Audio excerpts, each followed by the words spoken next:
Bilirsiniz, xalq bir çox xüsusiyyətləri ilə tanınır, sayılır və dünya xalqları içərisində fərqlənir. O xüsusiyyətlərdən ən yüksəyi, ən böyüyü mədəniyyətdir. Bu ifadələr Azərbaycan xalqının ümumilli lideri, dünya miqyaslı siyasətçi, görkəmli dövlət xadimi Heydər Əliyevə məxsusdur. Onun bu kəlamı hakimiyyətdə olduğu bütün dövrlərdə milli mənəvi dəyərlərimizin qorunmasına, təbliğinə xüsusi qayğı ilə yanaşmasının bariz nümunəsidir. Bu bir danılmaz faktdır ki, Azərbaycan dilinin dövlət dili kimi rəsmiləşdirilməsi və inkişafı ümumilli lider Heydər Əliyevin adı ilə bağlıdır. Ulu Öndər çox yaxşı bilirdi. Bilirdi ki, hər bir xalqın milli mənəvi dəyərlərini yaşadan, inkişaf etdirən onun dilidir. Dil hər bir xalqın varlığının ən əsas, bəlkə də yeganə təminatçısıdır. Azərbaycan xalqının da ana dili onun milli varlığını müəyyən edən başlıca amillərdəndir. Ulu Öndər Azərbaycan dilinin zənginliyinə yüksək qiymət verərək deyirdi: hər bir millətin dili onun üçün çox əzizdir. Bizim üçün Azərbaycan dili, ana dilimiz həddindən artıq əzizdir. Mən bugün böyük iftixar hissi ilə deyə bilərəm ki, Azərbaycan dili 20-ci əsrdə böyük inkişaf yolu keçib. Bizim dilimiz nə qədər zəngindir, nə qədər məlahətlidir, nə qədər şirindir və bütün fikirləri ifadə etməsi üçün nə qədər böyük söz ehtiyatına malikdir. El bilir ki, sən mənimsən, yurdum, yuvam, məskənimsən, anam, doğma vətənimsən. Ayrılar mı könül candan? Azərbaycan, Azərbaycan.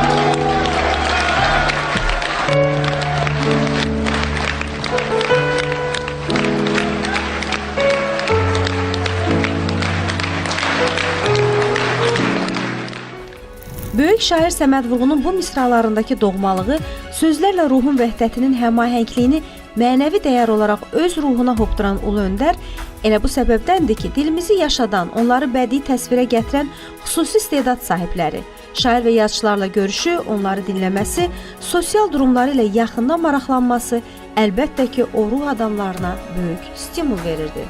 Mənə dedilər ki, Heydər müəllim, dedilər ki, bəs sən tələsirsən, Nəsib bu Səməd Vurğunun gübləyi qalıb, Süleyman İsləmin gübləyi qalıb, Rəşid Behbudun gübləyi qalıb, sən nə üçün belə tələsin? Dedim ki, onlar qaçmır, onlar dirilməyəcək. Mən ölə bilərəm.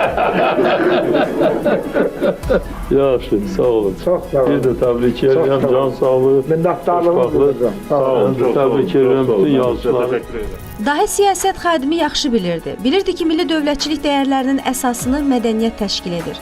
Sağlam cəmiyyət quruculuğunun yeganə təminatı mədəniyyətə, incəsənətə diqqəti artırmaq, milli mənəvi dəyərləri yeni nəslə və bütün cəmiyyətə daha dərindən əzmlə aşılamaqdır. Ulu Öndər hər zaman rəhbərlik fəaliyyətinin bütün dövrlərində bu sahənin inkişafını diqqət mərkəzində saxlayırdı. Mədəniyyətimizin elə bir sahəsi yoxdur ki, Heydər Əliyev qayğısından bəhrələnməsin.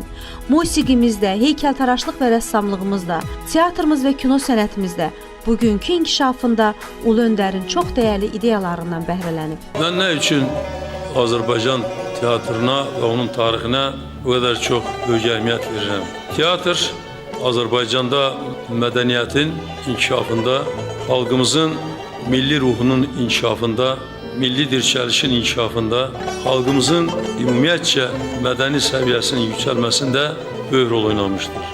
Ona görə də Azərbaycanda teatr dərin köklərə malikdir. Teatrı insanlar sevir və mədəniyyət xadimləri xüsusən özünü səhnə sənətinə, teatra həsr edən insanlar Azərbaycanda həmişə hörmətli insanlar olur.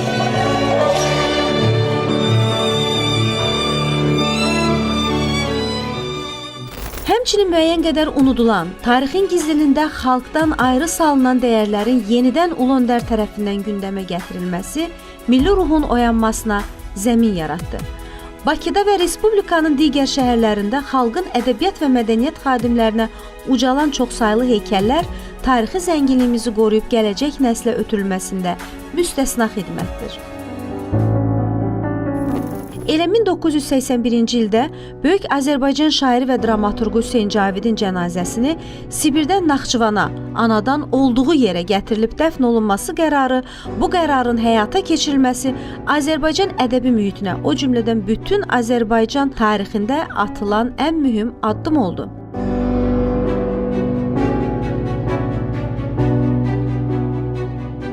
10 iyun 1995-ci il Hüseyn Cavidin məqbərəsinin və ev muzeyinin yaradılması ilə bağlı müşavirədəki çıxışında bildirirdi ki, Hüseyn Cavid bizim üçün doğrudan da əzizdir.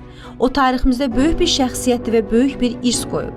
Xalqımız, tariximiz nə qədər yaşayacaqsa, Hüseyn Cavidin irsi də o qədər yaşayacaq və xalqımız ondan istifadə edəcək. Təsviri sənət xalqın tarixinin bədii salnaməsi olmalıdır. Bizim çox zəngin tariximiz tələb edir ki, o, dərindən, yaradıcılıqla dərk edilsin, təsviri sənətdə öz əksini tapsın. Bu sözlər Heydər Əliyevin 1982-ci il oktyabrın 13-də Azərbaycan rəssamlarının 9-cu qurultayından sonra Rəssamlar İttifaqı İdarə Heyətinin üzvləri, tanınmış təsviri sənət ustaları ilə görüşündə çıxış edərkən səsləndirilib. Hər zaman mütəmadi şəkildə sənət nümayəndələrinə öz diqqət və qayğısını əsirgəməyən Ulu Öndər bu sahədə sağlam yaradıcı mühitin formalaşması üçün sənətkarların hər biri ilə xüsusilə maraqlanar, onlara öz tövsiyələrini verər, hətta onlarla birlikdə səmimi şəkildə yaradıcı mühiti bölüşərdi.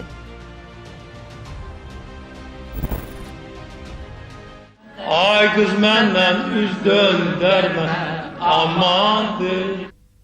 Ay qız məndən üz döndərmə, amandır. Əsrətindən hər zaman, əsrətindən hər zaman gözüm qaldı bu yollarda ağlar.